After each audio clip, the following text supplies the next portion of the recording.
On parle même plus de gauche, de droite, on se bat contre une force fasciste qui aujourd'hui arrive au pouvoir en France. C'est vraiment de défendre notre démocratie que de faire un front populaire.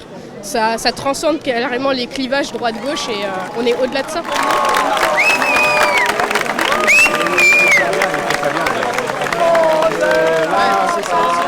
La constitution des idéologies extrêmes, on a vu ce que ça a donné dans le monde et je pense qu'il n'y a pas besoin d'essayer pour se rendre compte que c'est déjà catastrophique. Il suffit d'ouvrir un livre d'histoire et ça suffit pour voir que la montée des extrêmes, notamment l'extrême droite, est catastrophique pour notre démocratie. Pourquoi l'extrême droite serait toujours vraie en 2024 et le Front populaire serait pas vrai en 2024 ? Ça évoque les grandes réformes sociales. Le Front populaire, la constitution de Blum en 36-37, c'est vraiment fondamental de continuer à rappeler l'histoire sans cesse et c'est vraiment un écho que de faire à ces grandes personnes qui ont fait la France. J'essaie de rappeler l'importance pour les jeunes de se mobiliser, de remettre un peu la jeunesse dans la politique, de faire entendre le fait que la jeunesse aussi a sa place, que nous aussi on doit venir voter, que nous aussi on doit venir se mobiliser justement pour faire face, pour faire barrage à ce RN. En fait, il faut qu'on ouvre la voie. Je pense qu'on a un peu des porte-parole, il faut qu'on ouvre la voie pour que la jeunesse puisse réellement emmerder le Front National. Allez voter!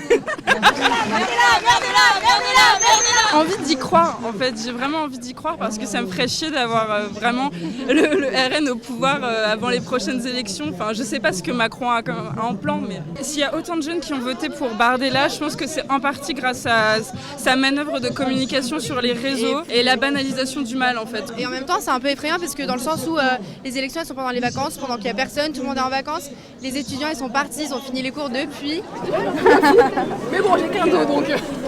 Oui, il y a des différences fondamentales entre nous sur certains sujets. Vous avez évoqué la question du nucléaire, c'est un bon sujet qui nous divise à gauche. Pour autant, face au péril face auquel on est aujourd'hui, qui est la peste brune, qui est en train d'arriver, qui est en train de monter, qui est en train de devenir légitime dans la tête de plusieurs personnes, eh bien, je pense que nous devons prendre l'espace pour discuter de ça plus tard et avant cela, gagner les élections et les gagner ensemble pour empêcher le cataclysme que serait l'arrivée au pouvoir de l'extrême droite. On voit que la jeunesse elle est mobilisée, qu'elle est militante, mais qu'elle a du mal à se structurer et à s'organiser. Et là, en 24 heures seulement, on a créé un front populaire de la jeunesse orléanaise. En 24 heures seulement, avec les organisations syndicales et les partis de gauche jeunes. Donc on voit que c'est possible quand on a envie de lutter et de contrer cette extrême droite et ces politiques d'austérité qui durent depuis bien trop longtemps. Dans chaque circonscription, nous voulons soutenir des candidatures uniques dès le premier tour.